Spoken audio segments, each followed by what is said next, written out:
All right, folks, things have changed in Washington, D.C. as the Republicans have controlled the House, the Senate, as well as the White House for the last 2 years. Now Democrats are in control of the House, and trust me, it will be a new day in the nation's capital. Also today, Nancy Pelosi, she was sworn in as Speaker of the House, and so we are looking forward to that conversation as well. Plus, we also, folks, were at the CBC swearing in today.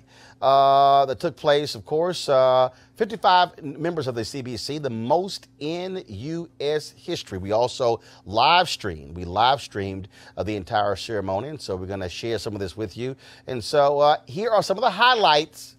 Okay, so we don't have audio. We don't have audio where, guys? Okay, so we don't have audio, folks, on our tape. They're working on it as we speak.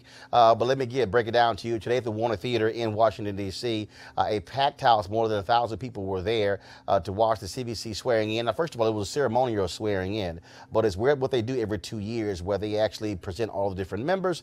You also hear from Nancy Pelosi, who's the Speaker of the House, Steny Hoyer, who is the Majority Leader, also Jim Clyburn, who is the whip, in addition to the incoming CBC chair, Congresswoman Karen Bass of California. And so, as I said, we live stream the whole event. If you want to see the full ceremony, simply go to our YouTube channel, youtube.com/Roland S. Martin. But here are some of the highlights from today. But as we begin anew, more than 40 years ago, the Congressional Black Caucus recalled and accepted the challenge of Representative George Henry White of North Carolina.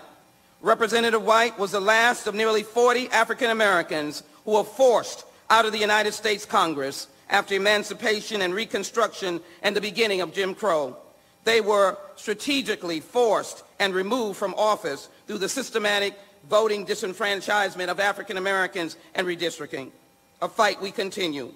In his departing speech on the floor of the House, he said, "This perhaps the Negro's temporary farewell to the American Congress, but let me say, Phoenix-like, he will rise up someday and come again." Today, my friends, it is safe to say we've indeed come again, and to borrow and embellish the words of Maya Angelou, and still we rise. March on until victory is won. Under leadership of Marcia Fudge, Terry Sewell, John Lewis, we will be introducing and passing the Voting Rights Act in this Congress. We'll be doing all of, we will be passing, and working with Eleanor Holmes Norton, we will be having hearings and putting forth legislation to giving voting rights to the people of the District of Columbia. We'll be doing all of this under leadership of our big daddy, Mr. Clyburn, House Democratic Whip, Mr. Clyburn.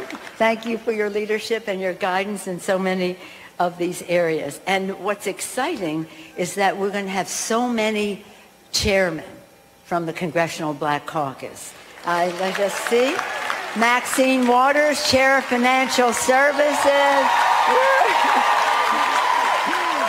Bobby Scott, Chair of Education and Labor. Elijah Cummings, Chair of the Government Reform Committee. Eddie Bernice Johnson, Chair of the Science, Space, and Technology Committee. I got him. Protecting us all, the Chair of the Homeland Security Committee, Betty Thompson. The Johnson brothers said it to us all. Facing the rising sun of our new day begun, let us march on. Nobody here, nobody that sits here, believe that victory has been won. There is an unfinished agenda, and there is no group in the Congress of the United States more than these 55 members of the Congress who sit before you who are any more committed to marching on for what America means and what America must be for all of our fellow citizens. God bless the Black Caucus who blesses their country. Thank you very much.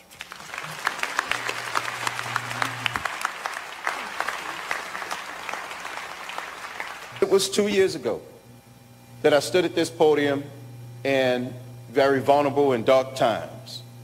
And I said that there was one thing that I knew that this CBC was not going to do. We weren't going to laugh if we didn't hear a joke. We weren't going to scratch if we weren't itching. We weren't going to dance if we didn't hear music. And we're never going to run because we're always going to be true to our God and true to our native land. With that, let me introduce you to the next chair of the Congressional Black Caucus, the phenomenal woman from Los Angeles, California, Karen Bass. Karen, I need to get...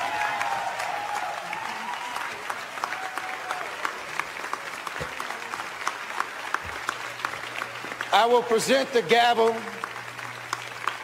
to Chairwoman Bass, and unlike what G.K. Butterfield did to me, you can actually keep this one. Thank you. America is becoming more diverse, and that diversity is leading to the browning of our nation. Instead of a celebration, the reaction from some has essentially unleashed a dragon that is gasping its last breath, and so he is dangerous as he lashes out. The dragon is hate, the dragon is white supremacy, and they have a leader. In the past, people would have been embarrassed to be associated with white supremacy, but today some have moved from embarrassed to emboldened. However, at this moment in history, there is a fundamental difference. We will have tremendous power and influence. At this moment in history, we are equipped to lead like never before. We are equipped to govern, and we are equipped to resist when and where it's needed. Now, among the folks we caught up with after today's ceremony included Tom Perez, chair of the Democratic National Committee.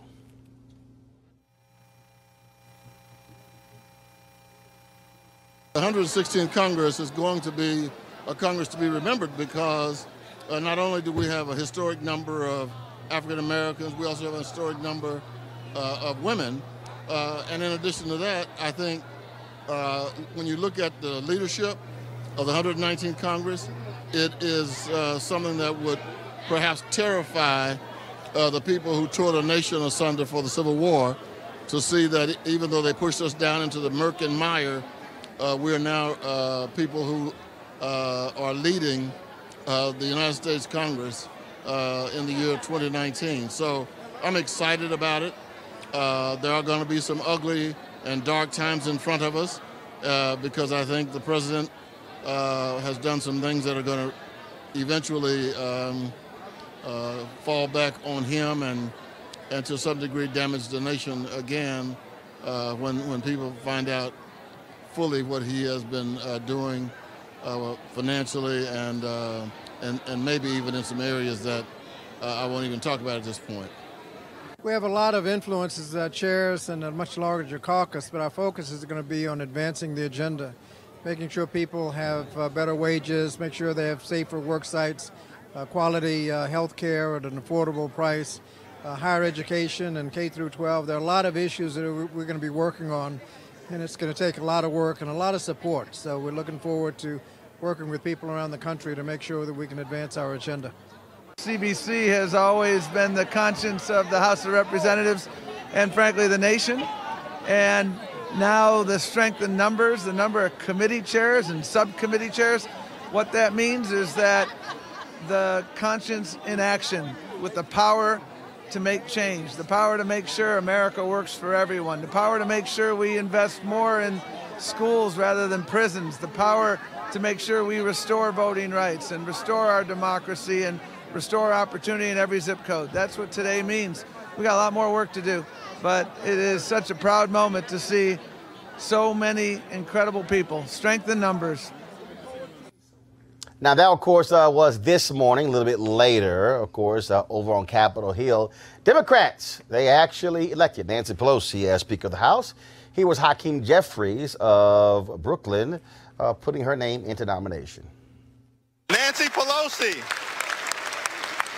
will fight for a country that provides for the poor, works for working families, makes sense for the middle class, stands up for senior citizens, innovates in the inner city, and strengthens suburban communities. Nancy Pelosi is a woman of faith, a loving wife, a mother of 5, a grandmother of 9, a sophisticated strategist, a legendary legislator, a voice for the voiceless, a defender of the disenfranchised, a powerful, profound, prophetic, principled public servant, and that's why we stand squarely behind her today. Let me be clear, House Democrats are down with NDP. Nancy D'Alessandro Pelosi, the once and future Speaker of the United States House of Representatives, I proudly place her name in nomination. May God bless her. May God bless the United States of America. You want to support Roland Martin Unfiltered? Be sure to join our Bring the Funk fan club. Every dollar that you give to us supports our daily digital show. There's only one daily digital show out here that keeps it black and keep it real as Roland Martin Unfiltered. Support the Roland Martin Unfiltered daily digital show by going to RolandMartinUnfiltered.com. Our goal is to get 20,000 of our fans contributing $50 each for the whole year. You can make this possible. RolandMartinUnfiltered.com.